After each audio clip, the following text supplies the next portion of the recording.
Ikaze kuri GFRG. Nimba wisanze hano hantu uri mushasha kora subscribe kugira ngo tubandanye tujana buri munsi kandi ubikoze ntacyo wohomba. Nkuko twavyemeye mu kiganiro giheruka, twemeye yuko tuzosuhuza hamwe mu bafana bacu bo kuri GFRG. Twadusuhuje uwo bita Uwase ahereye mu gihugu cy'u Rwanda, tukongera tugasuhuza n'uwo bita Josue Negamiyimana. Hama nawe nimba wipfuza yuko tuzokuvuga mu kiganiro gikurikira, twandikire muri commentaire. Uyu munsi rero tugiye kuvuga muri zimwe mu ngeso canke muri bimwe mu bintu ufise bituma utaronka umukunzi muri iyi minsi tugezemo. Nimba ugifise ibi byiyumviro canke nimba ukibona ibintu uku bizotuma usanga uri wenyene, kubera yuko isi iri kiriruka, ibintu biriko biragenda kundi muvuduko kandi ntibikimeze nka kera, ntibikiri nkuko twavyibaza nkuko twayibona kera. Nico gituma rero ukwiye kuraba ko nawe uri mu bantu bafise ibi vyiyumviro kugira ngo uhebane navyo, kugira ngo ushobore kuronka ico bita umukunzi. Ikintu ca mbere ni ukwiremera amategeko y'umuntu ushaka ingene ameze. Akenshi ukunda gusanga abantu twese uko turi tuvuga duti jewe nkeneye umukunzi wanje azoba afise ibi, azoba ateye uku, azoba ameze uku, azoba nk'akarorero nshaka umukunzi ku bakobwa cyane cyane umuhungu afise amahera, umuhungu afise body, umuhungu yize, umuhungu afise imodoka, umuhungu ameze ukuntu ugasanga uwo muntu uriko uramurema. Ariko mw'iyi si tubayemwo ivyo wipfuza n'abandi baravyipfuza canke ivyo ushaka n'abandi barabishaka, ariko aho tugeze umenye yuko n'abahungu nabo basigaye baraba ati umukobwa afise iki. Kwa kundi usanga ubuye umubosi ahura n'umubosi, umukobwa ntaco ufise ntaco warondeye, umuhungu arakubwira ati wewe uje kundira amafaranga yanje, umukobwa nawe akavuga ati wewe umuhungu ufise iki, ntaco ufise uje kundira amafaranga yanje. Rero nimba wewe ukiri muri vya bindi uvuga ngo je nshaka ngo umuntu afise amafaranga, afise ibi, utariko urayarondera wowe ubwawe, ubuye bizokugora cyane kubera yuko isi iriko iragenda yiruka, isi iriko iragenda yiruka kundi murindi. Kera niho byari bizwi yuko abahungu ari barondera amafaranga kugira ngo bazogende kurondera bakwe abagore, ariko ubu byarahindutse. Abantu bose baba bakobwa baba abahungu birukira kurondera amafaranga kugira ngo baze babeho ubuzima bwiza, kubera yuko ntibikiri iby'abahungu gusa. Iki ni ikintu ca mbere ukwiye kumenya yuko udakwiye kwishiraho amategeko. Nimba ushaka gushira amategeko y'umuntu wipfuza, ivyo bintu wipfuza ko uwo muntu wewe nawe banza ubirondere. Nimba ushaka umuhungu afise body, amafaranga, afise imodoka, nawe banza ubirondere nk'umukobwa uvuga ati je ndafise taye yanje, ndafise amafaranga, ndafise iyo modoka, rero si umuhungu ari we wese ushobora gukundana nawe. Rero no ku muhungu nawe nyene nuko. Nimba uvuga ati jewe nipfuza umugore ameze uku nuko, tangura nawe ubuko kuntu. Nshaka umugore ashiye bugufi, nshaka umugore yitonda, nshaka umugore adasambana, nshaka umusheri atagenda arafata atavuga n'abahungu bose. Nawe nimba ubyipfuza tangura ubibe, kubera yuko uyisi tugezemwo uzohura n'umuntu afise imico nk'iyo ufise. Nimba wirirwa mu kabare, uwo muzohura n'uwo mu kabare. Nimba urya abana, umuzohura n'uwo nyine muzoba muriko murajyana. Rero nuko bimeze mwino minsi. Iri ni itegeko rya mbere. Imbere yuko wipfuza umuntu, banza ube uwo muntu wipfuza. Niko isi y'ubu iriko iragenda.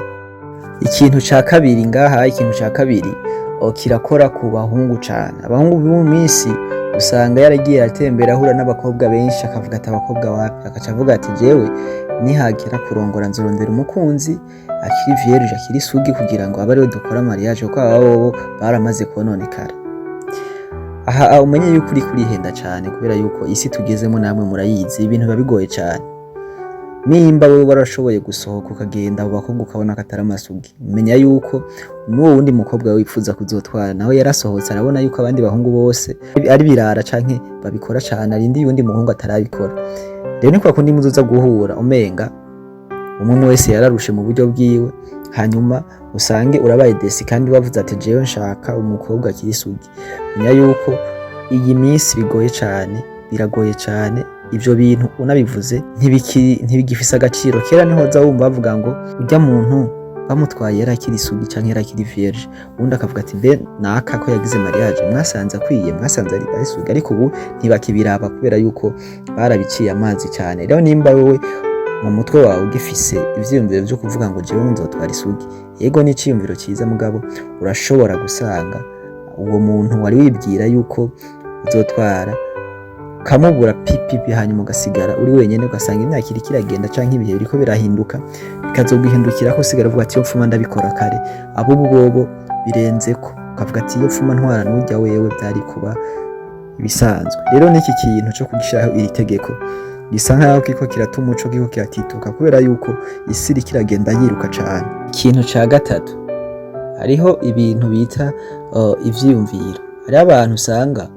yipfuza umukobwa ari mu vyiyumviro, umukobwa atana hamwe arigera amubona mu basanga mu vyiyumviro vyo yaramaze kubaka ikintu kivuga giti je nshaka umukobwa ameze uko, akamurema nyene mu mutwe wiwe ugasanga abo bihura bose ntiyigera aba satisfait, ntiyigera yumva yuko yujujwe n'uwo muntu bari kumwe bivanye n'ibintu yamaze gushira mu mutwe canke n'ibintu yamaze kurema mu mutwe wiwe. Aha rero haba hariyo ingorane nyinshi cyane ku buryo n'umugore muzobana canke n'umuntu mwa muri kumwe utigera ubona yuko ahagije, ku buryo ushobora kuba muri kumwe abantu bakavuga ati urya musheri wawe ni mwiza, urya mukobwa muri kumwe ni mwiza canke urya muhungu mukundana ni mwiza, muga kubera ibyo wamaze gushira mu mutwe wawe ugasanga nta kintu na kimwe kiriko kiravansa, uguma ubona umenga wapi ari akantu adafise, ari akantu atarakwiza. Agenda kubwira ikintu kimwe mu buzima, ubuzima akenshi ibyo twipfuza sivyo turonka, ahubwo ibidukwiriye nivyo turonka.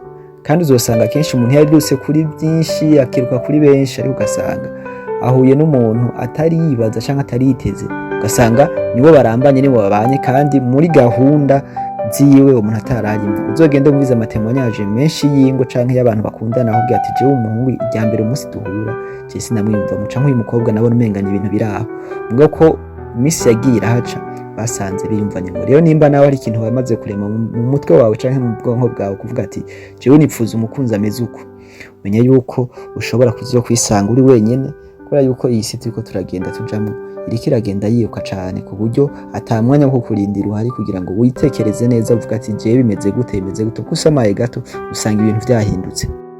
Ikintu ca kane ni ukwipfuza umukobwa wa kanaka, ugasanga hariho umukobwa w'umubosi kanaka canke ugasanga hariho umukobwa umaze kubona mwiza cane abereye ijisho, ariko ugasanga niwo muntu wumva ukunze, niwo muntu wumva wasariye, ugasanga uwo muntu nta naho muhuriye, nta naho muzopfa muhuriye, ugasanga n'imiryango yanyu ntizinanye, umubona ku mafoto canke umubona muri clip canke umubona ugasanga niwe wasariye. Rimwe na rimwe ugasanga uri kumwe n'umukunzi wawe canke uri kumwe n'umusheri wawe, ugasanga uriko urabwira shibatira burya muntu ngene atera, burya muntu ngene ameze. Ibi iye rimwe na rimwe biratuma wumva yuko wo muri kumwe atagaciro afise, ibi biratuma wumva yuko umukobwa ari umwe kw'isi canke ari babiri, canke umuhungu ari umwe kw'isi canke ari babiri, bivana na n'uwo karabivuga ivyo bintu. Rero iki kintu cyo kwipfuza umuntu mutanazinanye, utazi ko mutazigera muhura, utazi naho muzohurira n'ukuntu bizogenda, ibintu byose ukabishira mu bitangaza, iki kiratuma wisanga uri ahantu uri wenyene, kubera yuko uriya muntu we wasariye nta nuko akuzi, nta nuko akwiyumvira, nta nuko nta n'ikintu na kimwe, nta n'icyumvira gufise kubera ntazi yuko unanabaho. Akenshi rero ibi bintu birafata abantu, ugasanga abantu bose babahunze, ugasanga yisanze ahantu ha wenyene, akagenda avuga ngo banaka barampemukiye, banaka ntibankunze uko byari bikwiriye, kumva ugasanga niwe yihemukiye mu mutwe wiwe, niho byatanguriye, atangura kurema ibintu bidahari. Ilifo ko wakira realite mu buzima bwawe kandi ukaraba ugashira ku munzani abantu ushaka gukunda, ukaraba ati none abantu turajanye, nimba ufise témoignage y'umuntu yakundanye n'uwo yiremeye, menya yuko ibitangaza bitaba kuri bose. Na Yesu yaraje mw'isi akora ibitangaza, akiza abagwayi, ariko ntiyakije isi yose, hari abo yakije n'abatakijije kandi abagwayi bagumyeho. Bivuze ngo ibyo bitangaza wiyumvira ko bishobora kuba, birashobora kutakuba kuko azosanga nturimwo, kandi ugasanga wataye igihe cawe uriko urashepinga abandi bantu batanakuzi batanakwibuka. So nimba wakunze ikiganiro canke ico kigufashije, kora subscribe kugira ngo tubandanye tubana buri munsi. Hama nimba ushaka kutugutasha mu kiganiro gikurikira, twandikira muri commentaire nimba nawe ubyifuza tuzogutashe. Murakoze.